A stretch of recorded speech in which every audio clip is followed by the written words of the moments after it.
my real name is Rogelio Abamo Gadiano, but because of they couldn't say Rogelio, they said Rogelio in school, and then the kids would laugh, especially the Mexican kids. So I just said Rodger.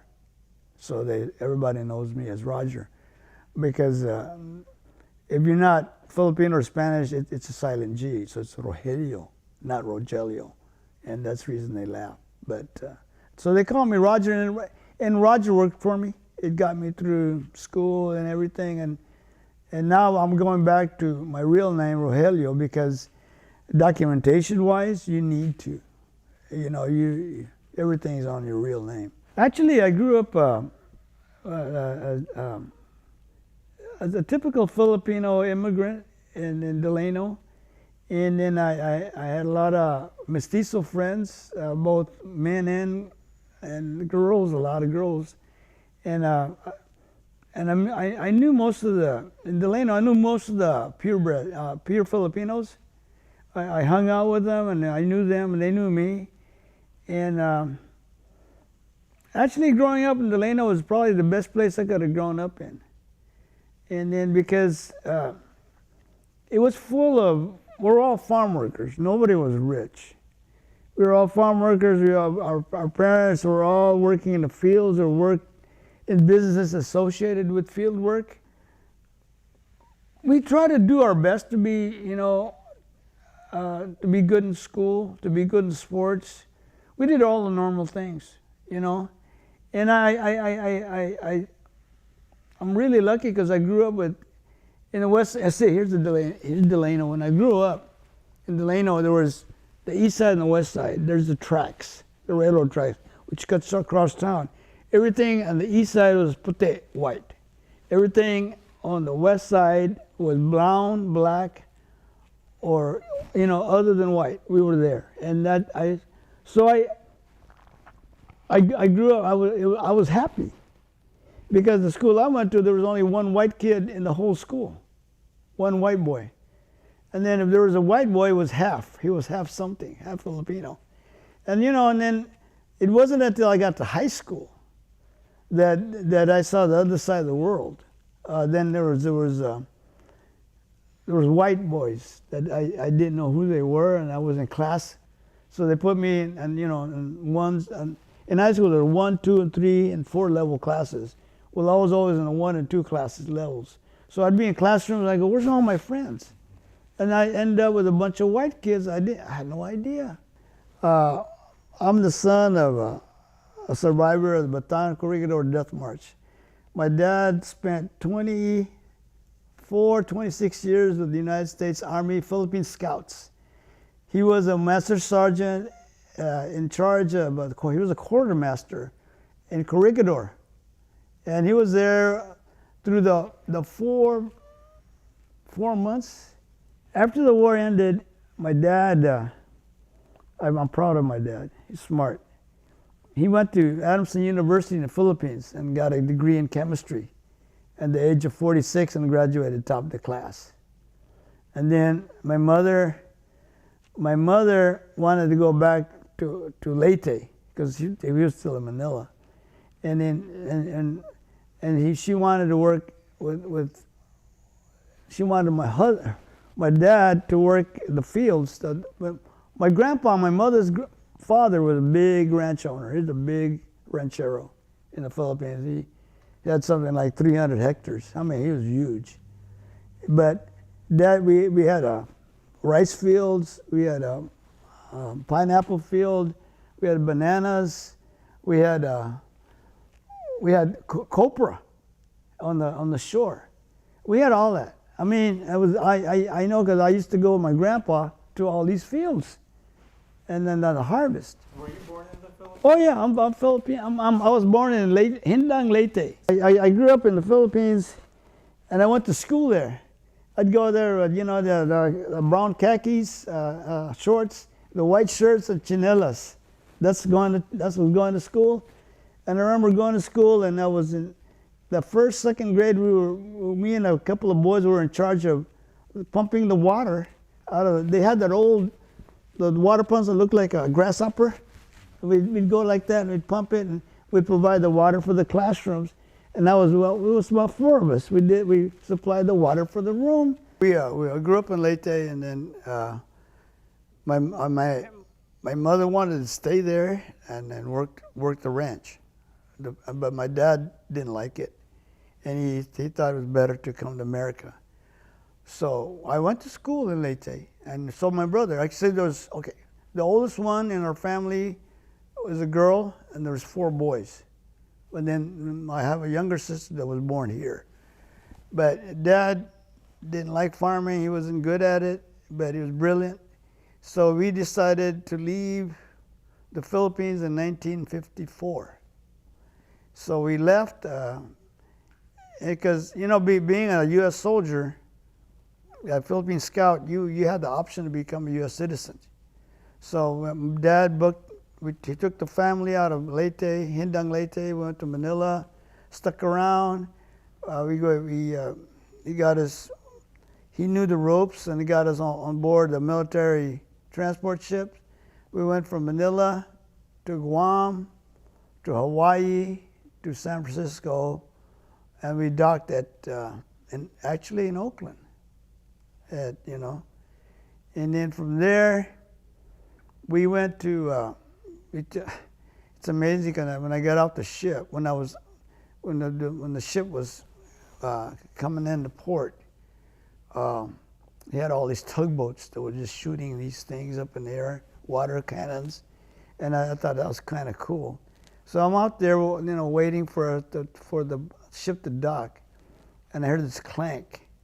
It was a clank. It was steel on steel, because there was 2 trains that were hitching up, and I never heard that in my life. First, then I knew this is a different country. Then I knew this is not the Philippines, because you don't hear that in the Philippines. You hear that in America. So we got off the ship, and we got our luggage, and we got on a train, and then we ended up going to South Pasadena by train. And the reason we went to South Pasadena is because we had a white family there that my mother knew and my father knew, because my mother was a maid. She was a nanny for the Adamson family who owned Adamson University. It's an industrial college in Manila. My mother was a maid there throughout all the war years, even before the war.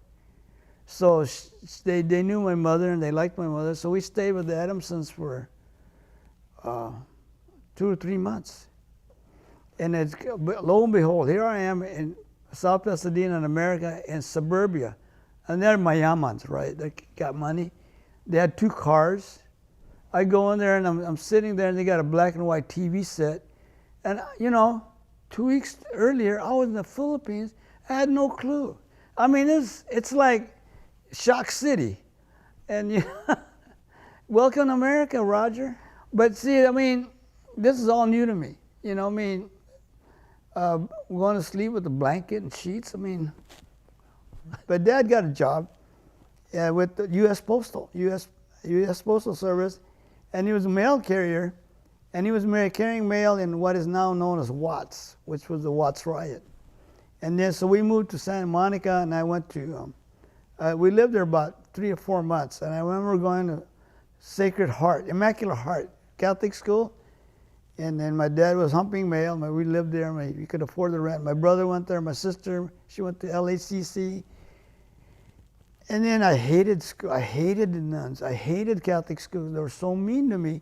And the reason they're mean to me, I didn't understand any English. So she made a pact with my dad that from now on we're going to speak English. Because we were speaking Filipino all the time. Because their language is a native language. So that started me. That's the reason I speak English today, because I lost the language because, trauma. So, so my mother didn't like LA. My dad had a good job. He was a postal clerk. Back then it was a good job. But my uncle's he's Visayan, from Hindang. He goes, oh, got it? Because my mother is Margaret. So they go, got it? Go to Delano. There's a lot of Filipinos here. So I remember one day they came in this big pickup with a flatbed, and then I remember they put all our furniture, what little belongings we have in the pickup. And I remember going down the 99 freeway, the old 99, not the one they have today. And I felt like, you know, that scene with the Beverly Hillbillies when they come into town, and they're all in the pickup that's the way I felt like I was, you know, because we're just country people. And we went to Delano, and then we lived in my uncle found us a place, a little rental. Imagine there's my dad, my mother, my sister, 3 brothers. I had an uncle. There was like 6, 7 of us in a one house, one living room, one bathroom, one kitchen. It was tiny. It was like 10 by 10. And you know, and then I lived there for 2 years. I mean, we were poor, and but you know what? I accepted it, because I mean I had no choice, and we ate. We always ate, and we did the chores. Then the school was only a block away, so I liked going to school, and I loved going to school because it was different. I didn't know anything. I was embarrassing being in a classroom, and then when we did have reading groups, like 5 or 6 in a group in a circle, and you go to page 2, and then you read, and then they come to me, and I didn't know what it was. I didn't know how to read. I didn't know English. I didn't know how to read phonetically. I still don't. So I had a rough time. And eventually, you know, you overcome all that, you learn, and then eventually my dad got along with a lot of Filipinos. First of all, I knew I wasn't like all the other kids because I was shorter. And then you know, up to that time, I've never seen a black guy or a black girl. And I go, this has got to be America. I mean, and Mexicans, they didn't look white, but they were big people. They were big. I mean, Mexicans are big people.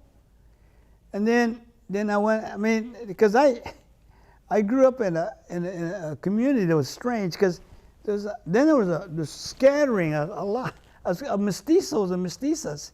You know, I saw like Adana Yesenia. She was half white, half Filipino. She looked more white, but she ate rice and adobo and all. I mean, it was this really strange world.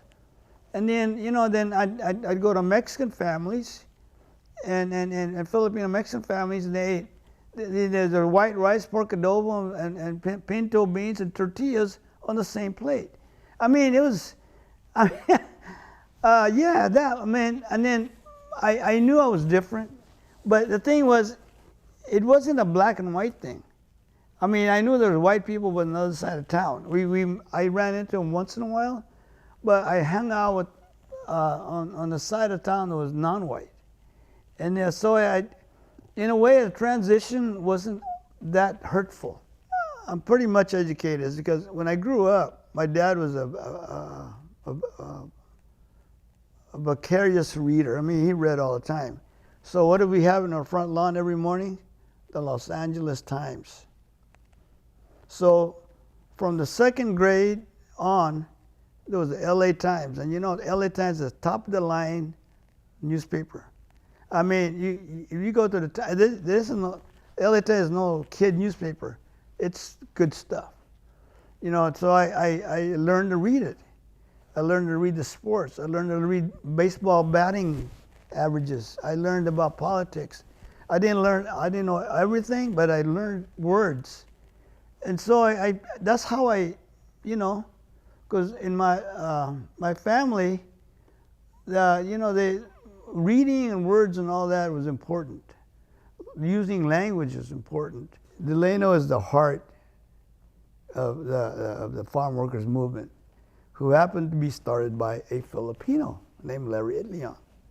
I mean, Larry Itliong probably did without him, improvements in farm labor, improvements in farm labor justice, laws that are in the book. There was no books. There was no law saying minimum wage for farm workers. overtime for farm workers, workman's comp for farm workers, restrooms for farm workers. See, what Larry Hindang did is he got the ball rolling. And so in the Delano, a few things that are happening. We had a Filipino Basketball League, and the first ever in the area.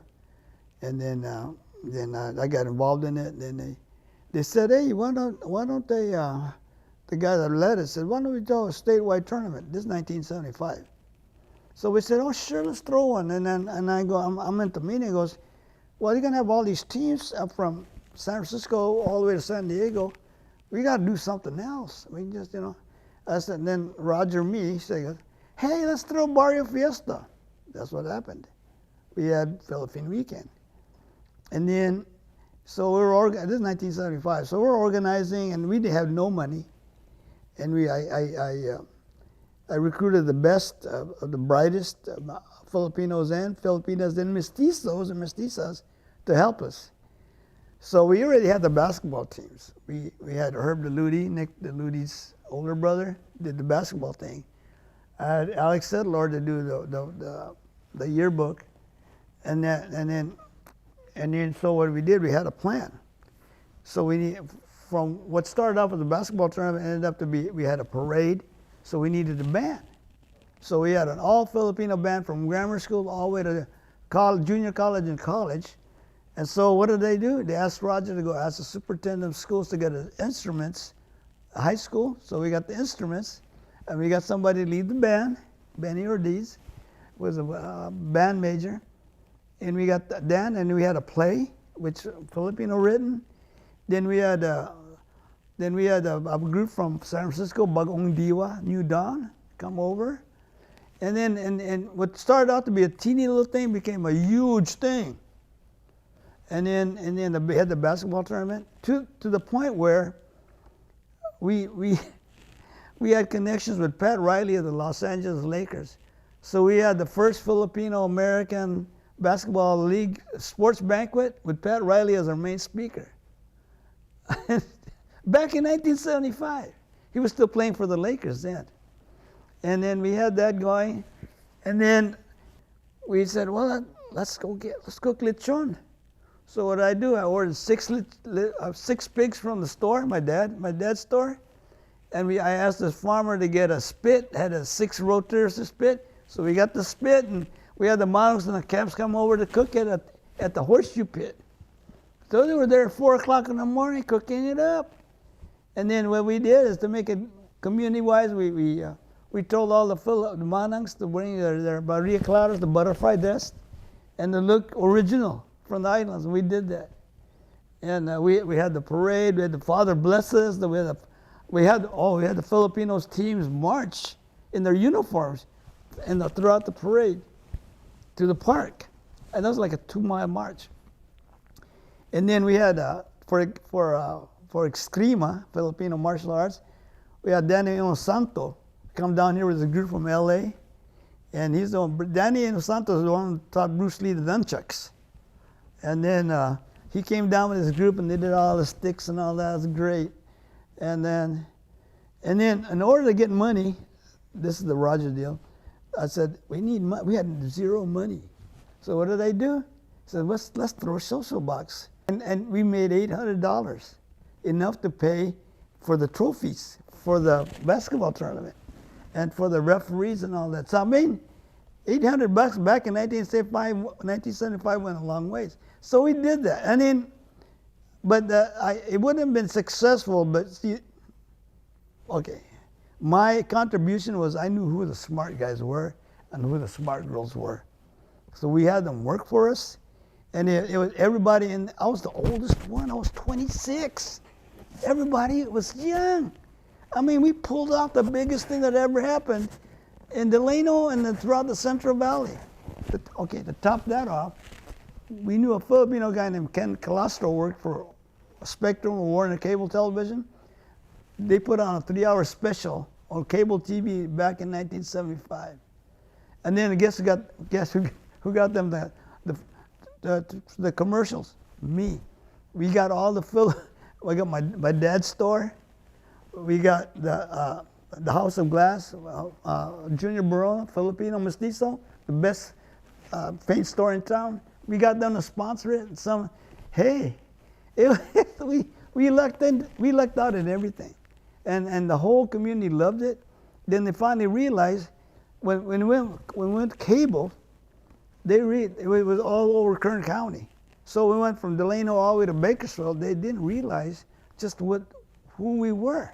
They didn't know there were Filipinos in Delano. And then they finally realized there's Filipinos over there.